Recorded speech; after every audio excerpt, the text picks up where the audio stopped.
Señor Jesucristo, que la bendita paz y la sublime gracia, tanto Dios, nuestro Señor y Salvador Jesucristo, more en cada uno de sus corazones. A lo largo de este culto, hermanos, y viendo la temática que ha tomado este servicio, solamente puedo decir algo: la fiesta ha comenzado. La fiesta del Señor Jesucristo ha comenzado. Gloria al Señor Jesucristo. Esperando que el Señor Jesucristo bendiga esta palabra, no siendo yo, sino el Señor Jesucristo que traiga a su pueblo. Les invito a la amada del Señor Jesucristo a preparar todos sus Biblias. Todos abran las Sagradas Escrituras en el libro de Isaías. Libro de Isaías, capítulo 53, versículo del 3 al 7.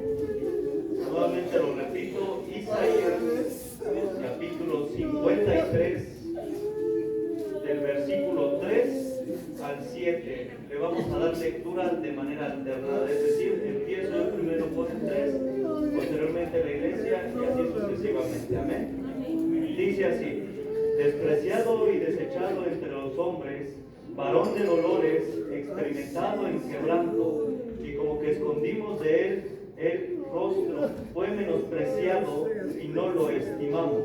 Ciertamente llevó él nuestras enfermedades y sufrió nuestros dolores, y nosotros le tuvimos por azotado, por herido de Dios y abatido.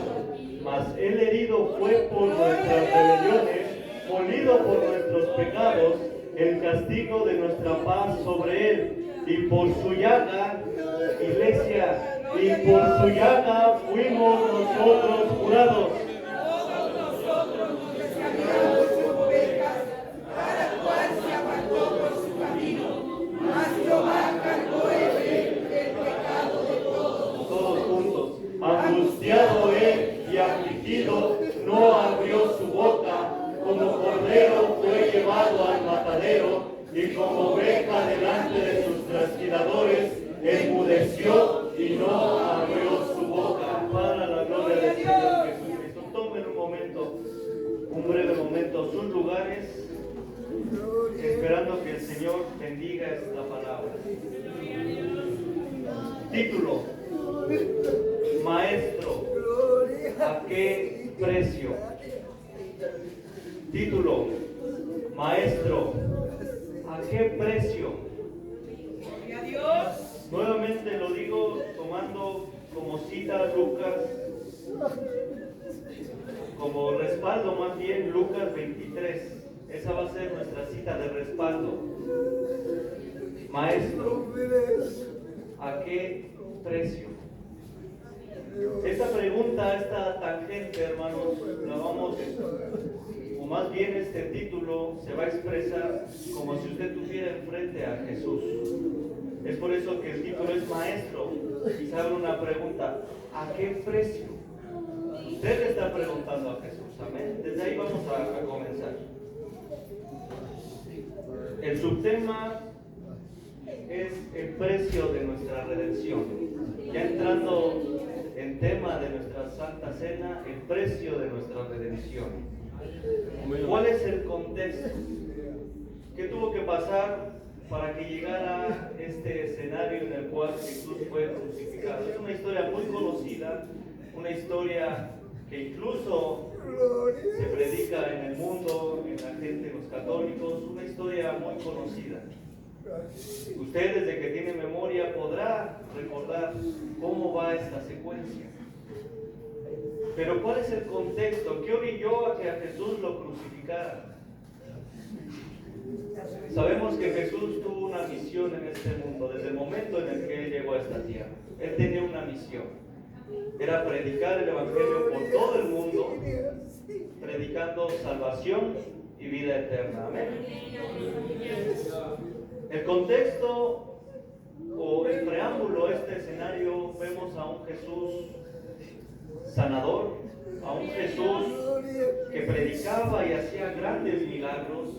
Vemos a un Jesús que sanaba enfermos, que limpiaba leprosos, que resucitaba muertos, que daba vista a los ciegos, hacía que los desesperanzados ahora tuvieran esperanza.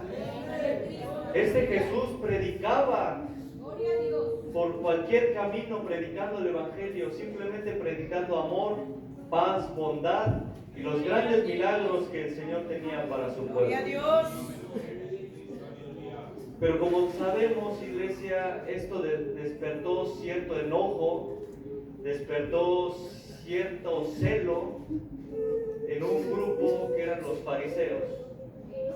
Lo sabemos, ¿quiénes eran los fariseos? Eran los hombres que conocían la ley. Y lo digo entre comillas porque no eran unos hombres justos. Ellos creían que eran unos hombres justos porque hacían valer la ley, pero no era así.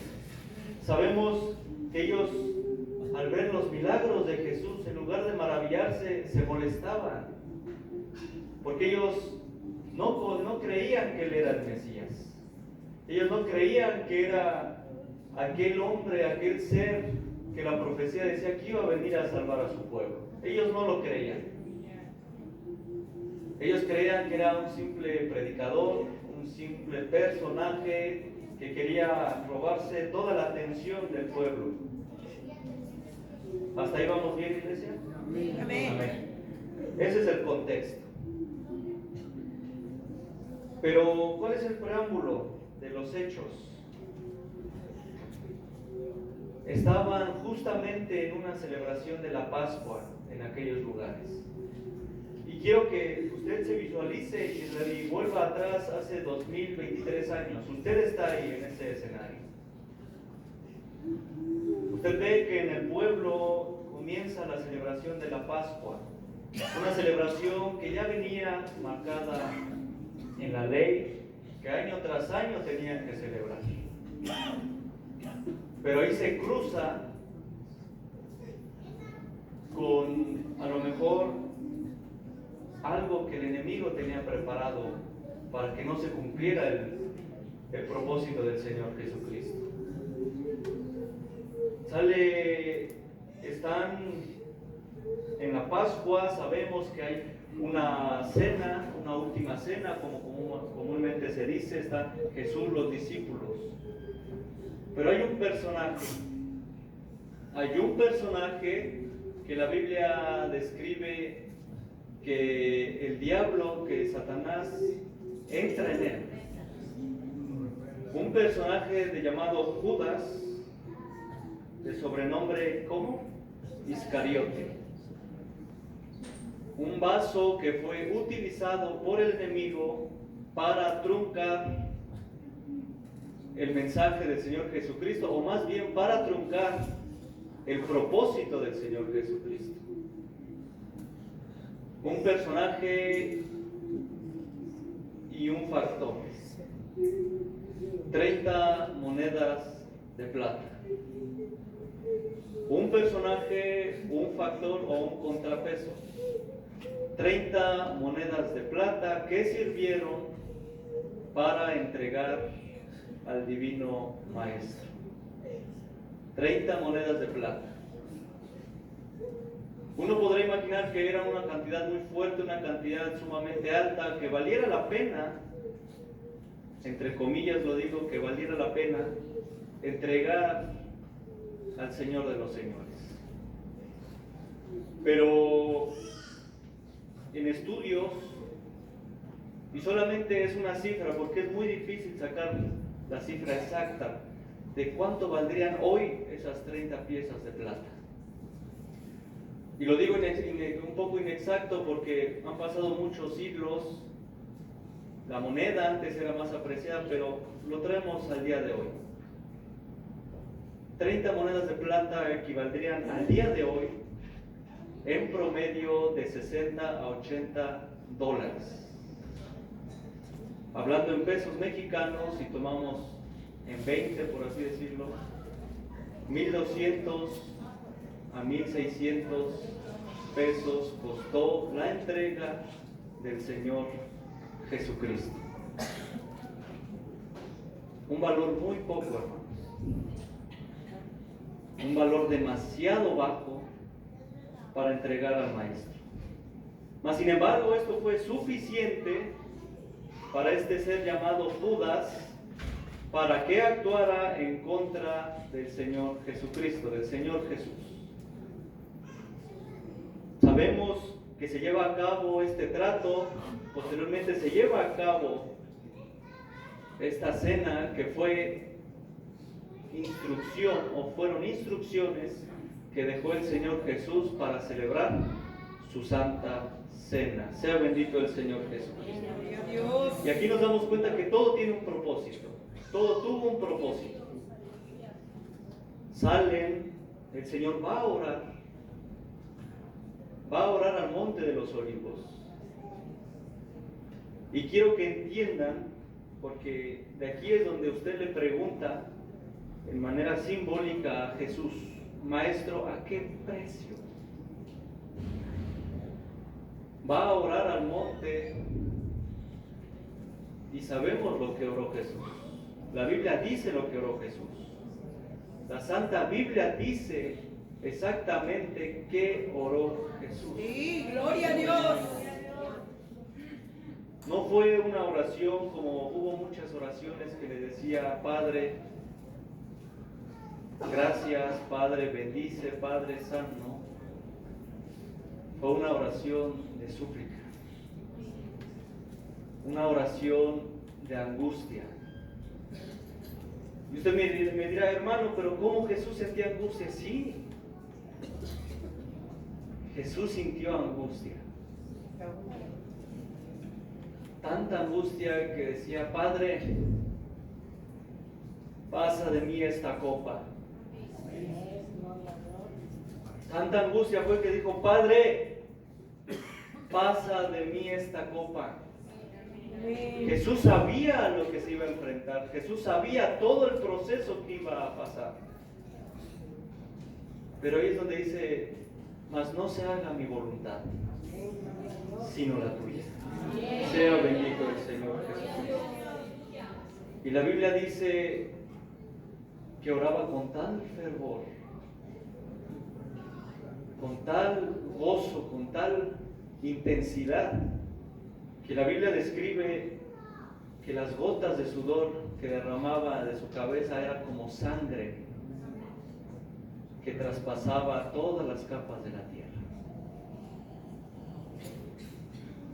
Usted sigue ahí, hermano, sigue viendo ese escenario. Usted es un protagonista en tercera persona viendo este escenario. Usted ve a Jesús orando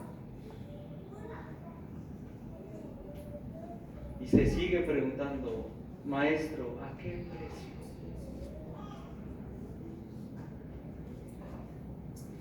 Un escenario fuerte, ¿no?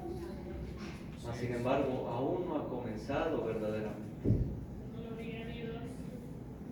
Usted ve en tercera persona cómo Jesús va bajando de aquel monte, ha terminado de orar, y llegan enseguida un grupo de soldados, un grupo de hombres. Enfrente llega Judas y sin decir ninguna palabra besa su mejilla.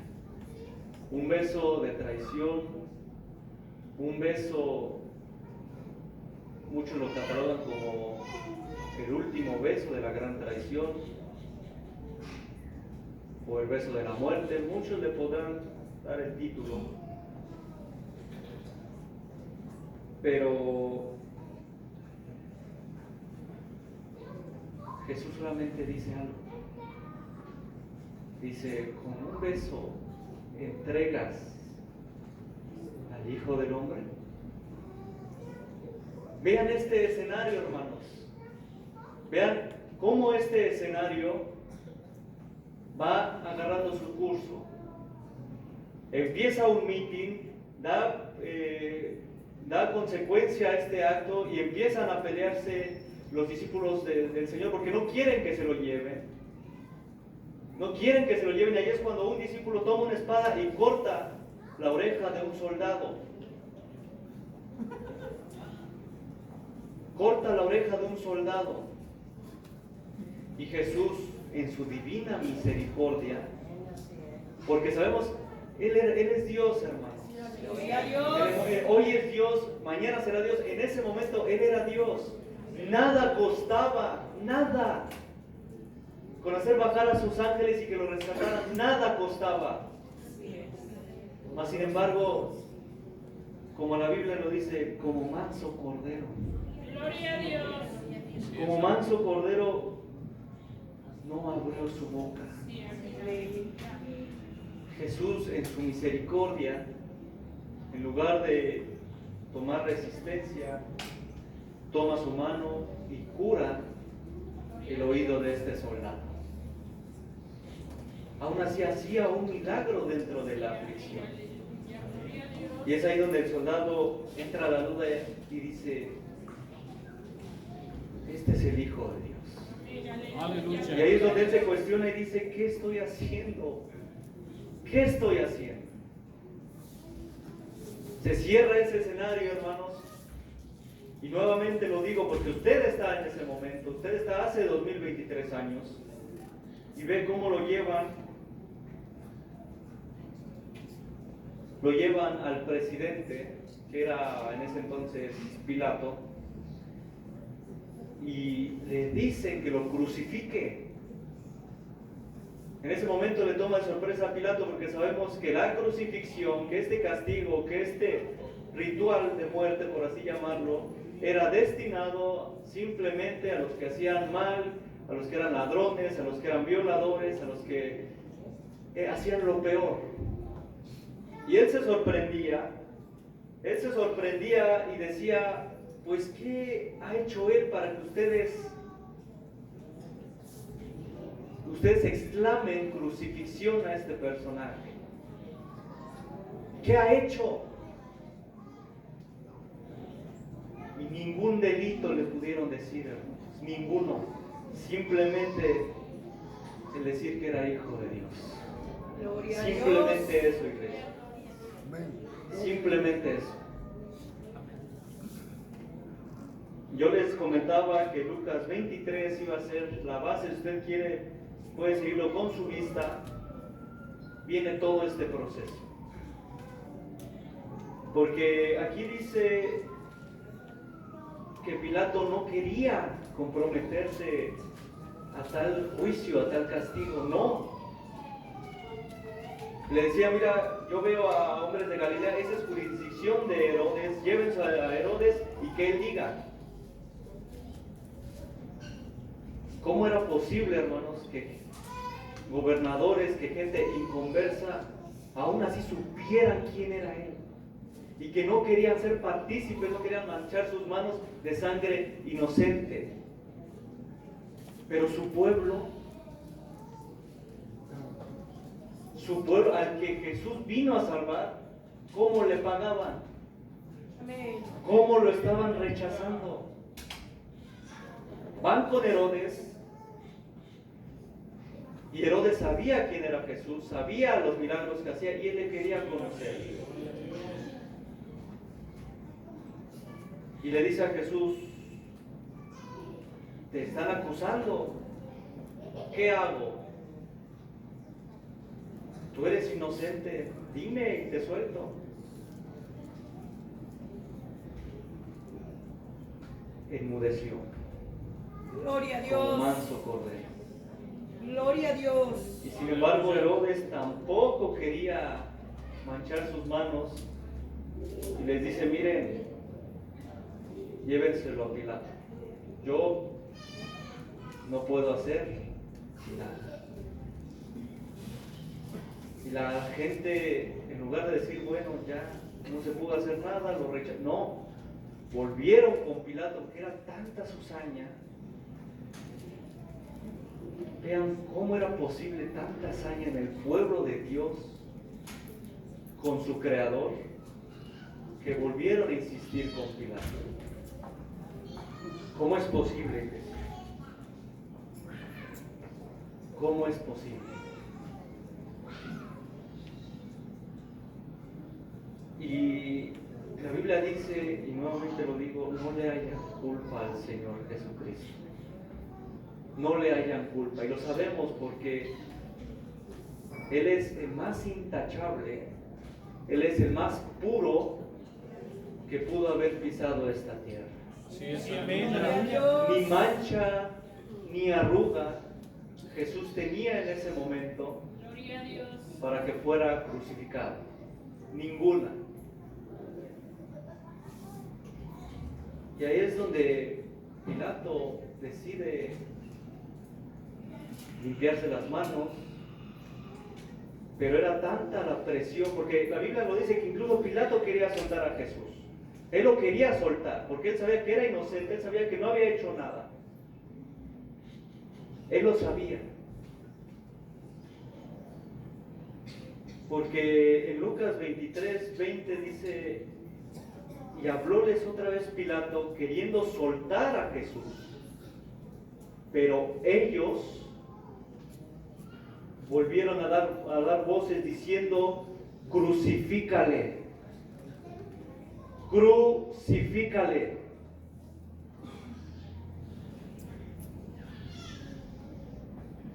Y él les vuelve a decir por tercera vez, pues qué mal ha hecho este. Ninguna culpa de muerte he hallado en él, le castigaré pues y lo soltaré.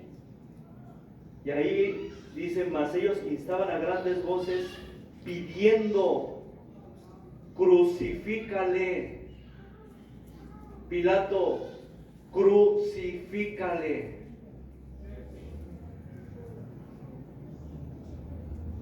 Poderoso es el Señor Jesús. Gloria a Dios. Y ahí es donde sale en escena otro personaje llamado Barrabás. En efecto, un ladrón, un asesino que estaba preso esperando castigo por parte de las autoridades. Y como era costumbre soltar a un reo, a un preso, porque era Pascua, era un símbolo de paz, un símbolo de comunión, el soltar a un preso, soltar a un reo en épocas de Pascua. Y les dan a escoger al pueblo. Aquí está Jesús, aquí está Barrabás. Y el presidente les decía, ¿a quién quieren que suelte? Él todavía teniendo la esperanza que dijeran, ok, suelta a Jesús, pues la comparación es Barrabás, que se quede Barrabás, ¿nos ha hecho daño? No. Suelta a Barrabás y a Jesús crucifícale. Poderoso Cristo. La cara atónita de Pilato, del pueblo entregando a uno mismo de su pueblo. Vean esta escena, iglesia. Sueltan a Barrabás y la gente lo celebra. La gente celebra esta acción.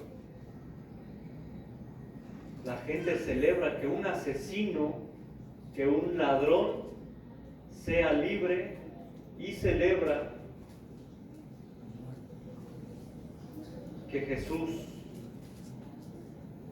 el Hijo de Dios, que lo único que hizo fue dar esperanza, que lo único que hizo fue sanar enfermos, que lo único que hizo fue amarnos, recibiera muerte, muerte capital. ¿Cómo se sienta imaginarse esta escena, iglesia? Su mente sigue ahí hace 2023 años.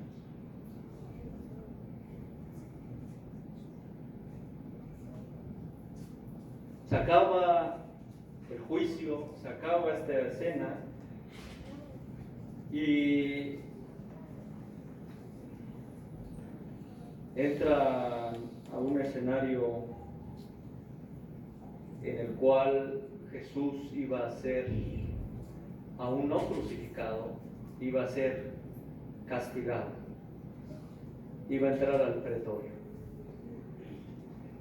Usted está en el pretorio A lo mejor usted está en una esquina y a unos escasos metros usted ve a Jesús hincado, semidesnudo, en una posición, lo repito, hincado, amarrado de las manos en un tronco, y ve por acá una lista interminable de utensilios que servían para castigar a los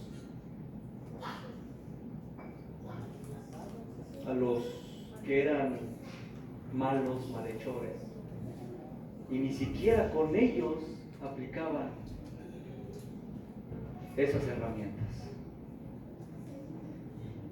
Usted está con la muchedumbre y sigue escuchando a los fariseos decir: apúrense, porque Él tiene que ser crucificado.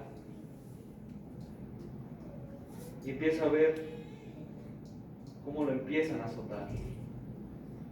Empieza a ver cómo toman látigos con clavos, con espinas, y lo empiezan a azotar. Golpe tras golpe. Empieza a ver cómo el piso se empieza a manchar de sangre. Preciosa sangre. Una sangre que sanaba enfermos. Una sangre que lo único que hacía era amar a sus hijos. Gloria a Dios. Esa sangre empieza a derramarse y empieza a ver cómo empiezan a agarrar diversos artefactos con el fin de golpear al maestro, con el fin de hacerle daño al Señor Jesucristo.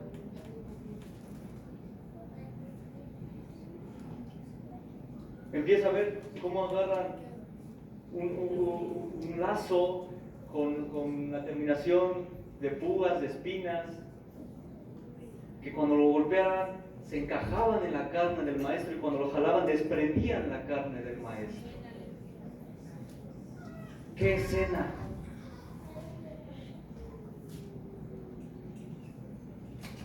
Este es un mensaje muy fuerte para mí describirlo, hermanos, porque me duele lo que hicieron al Señor. Y usted podrá estar en ese mismo sentimiento.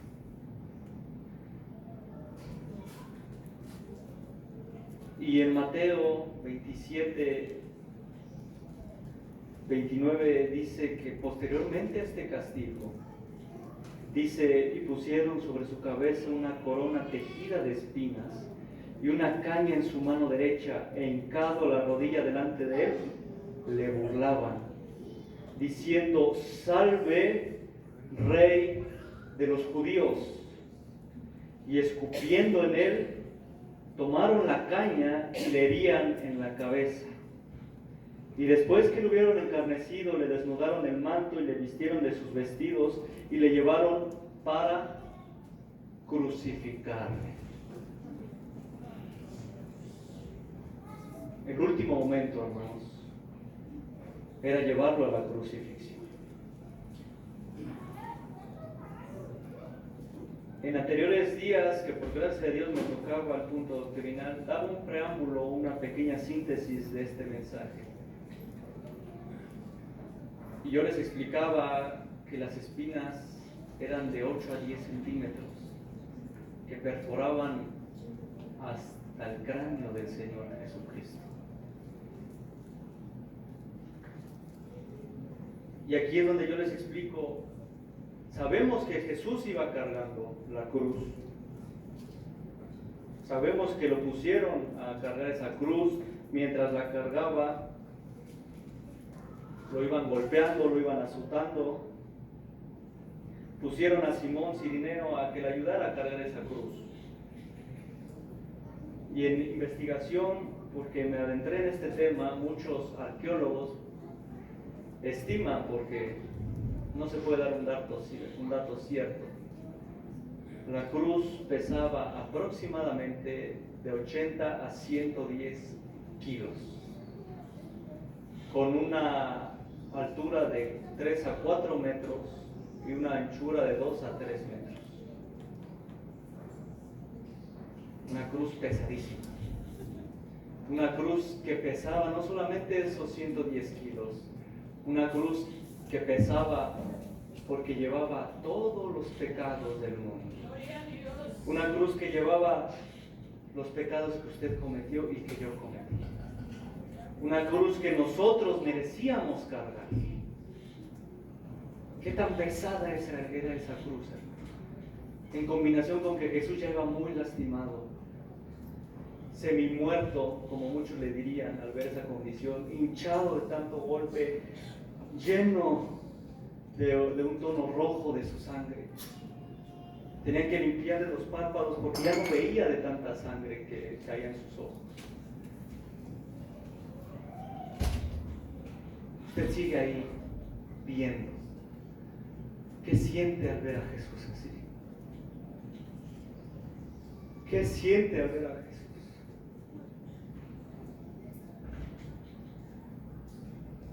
Tomando esta analogía de que usted está ahí, ¿qué siente cuando van en el camino? Podrá imaginarlo como un llano, una carretera sin pavimentar. ¿Qué siente cuando ve pasar a Jesús cargando esa cruz? ¿Qué siente? Y en eso Jesús lo voltea a ver. Usted siente cuando hace contacto visual con alguien. Usted lo siente. ¿Qué siente cuando Jesús va cargando la cruz y voltea y lo ve a usted viendo? ¿Qué le diría a usted? A lo mejor en su desesperación quiere aventarse, pero hay soldados que lo hacen hacia atrás, hay muchedumbre que se está aventando porque hay muchísima gente. Estaban crucificando al personaje más importante de toda la historia de la humanidad. A lo mejor en su desesperación quiere ayudarle a Jesús. Pero Jesús, callado, como manso cordero. Y ve cómo Jesús empieza a ir. Atrás de él, un camino de sangre por tanto golpe. Y usted ve a Jesús alejarse cargando esa cruz. Usted ve esas manos golpeadas, que usted vio cómo dieron vista a los ciegos. Esas manos que partieron el pan, que convirtieron el agua en vino. Esas manos estaban siendo azotadas, lastimadas por el camino, esos pies lastimados, que caminaron muchos kilómetros para predicar el Evangelio. Pies lastimados por las piedras del camino. Va usted caminando y a pocos metros ve la entrada a un lugar llamado el Gólgota, o comúnmente dicho el lugar de la calavera. Va usted ahí atrás de Jesús y ve que ya hay dos crucificados y en medio hay un lugar vacío. Dos ladrones, dos malhechores que estaban siendo castigados por sus acciones. Pero ni siquiera eran crucificados, simplemente estaban atados de manos y de pies y estaban en esta posición. Pero ya estaban en esas cruces. Y es ahí cuando usted ve, y la Biblia lo dice, que ponen la cruz. Ya vemos a un Jesús cansado, a un Jesús sediento. Y ve que lo empiezan a poner en la posición de la cruz. Y no lo amarran de las manos y pies. Si usted ve cómo toman unos clavos de 14 a 18 centímetros de largo, de 8 a 10 pulgadas de grosor, y ve cómo los soldados la toman y tienen a Jesús en esta posición. y empiezan a ver cómo empiezan a colocar esos clavos. En la doctrina pasada yo les comentaba que para que ese clavo pudiera perforar el músculo, los tendones y el hueso, fueron necesarios no 1, 2 o 3 golpes con un mazo, no. 50 golpes fueron necesitados para que aquellos clavos pudieran perforar la mano y los pies del maestro y pudieran traspasar la cruz y posteriormente doblar el clavo por atrás de la cruz para que no se fuera a zafar. Tanto odio, tanto rencor contra el Señor Jesucristo. 50 golpes que los soldados se mofaban y se reían. A ver, ¿quién le podía pegar más duro?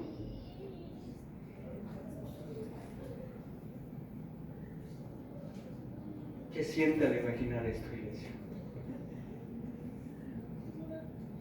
¿Qué siente al ver a Jesús crucificado?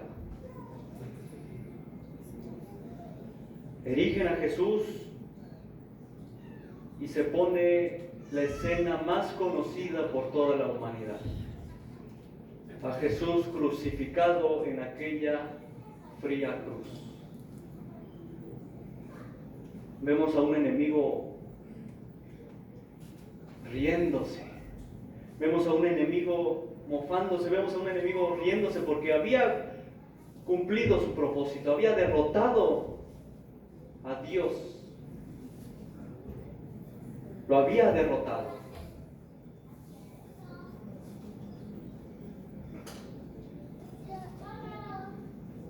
Pero qué maravilloso es el Señor Jesucristo. Aleluya, gloria a Dios, aleluya. Los ángeles ven con horror cómo le pegan al maestro. Usted ve con horror cómo pasa esto. Y se repite la escena y usted está ahí y ve cómo Jesús hace contacto con usted. Y ahí es donde le dice: Maestro, ¿a qué precio? Padre, ¿a qué precio? Yo me imagino a Jesús viéndolo y que le dice: Hijo, lo hice por ti. Isaac, Juan, Marián, Carlos, lo hice por ti. Gracias a Dios, aleluya. Para que tú no pudieras estar aquí, para que tú no tuvieras que estar aquí, lo hice por ti. Lo hice por ti. Porque te amo tanto.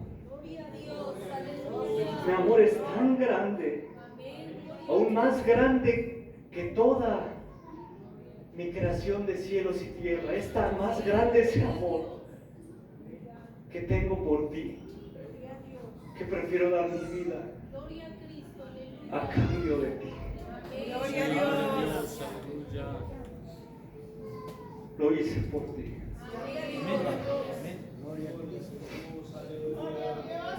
Gloria al Señor Jesucristo. Y hay veces, iglesia, que yo me siento inmerecedor de esto. Porque cuántas veces afogueteamos al Señor con nuestra ignorancia, al no ser obedientes, con no cumplir su palabra. ¿Cuántos azotes le hemos dado al Señor?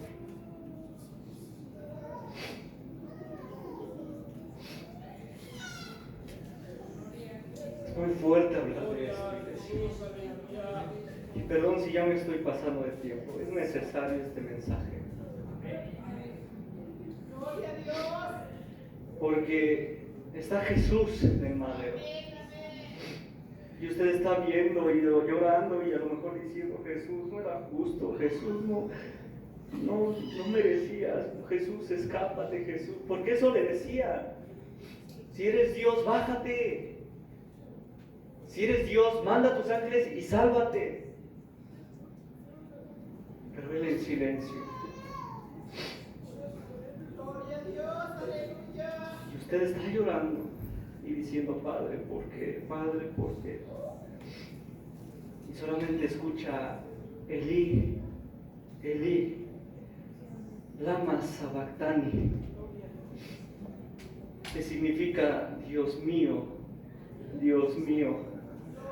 ¿por qué me has desamparado? Vemos a un Jesús sufriendo, a un Jesús batallando por el camino y batallando en sus últimos momentos.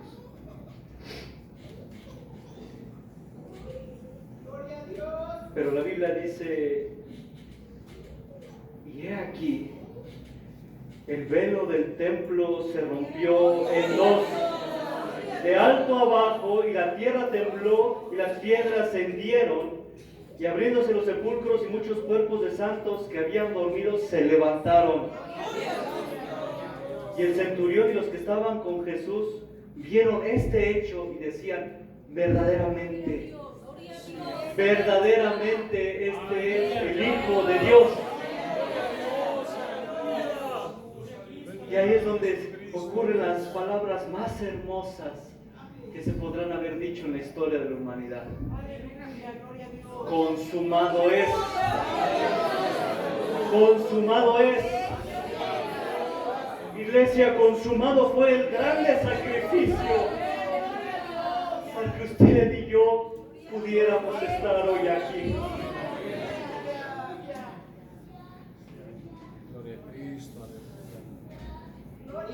Gloria al Señor. Les invito, pónganse de pie.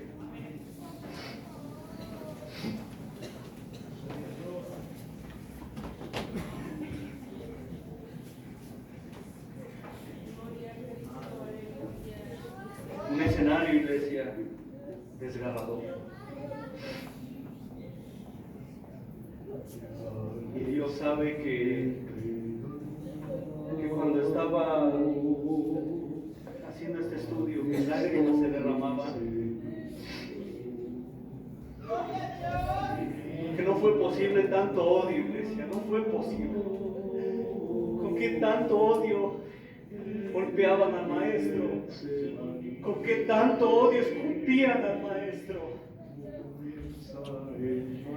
Yo quisiera tomar esos pies, tomar esas manos, que tan solo acariciaran mis mejillas. Yo no me imagino ese odio, ese dolor. Yo no me lo imagino, iglesia.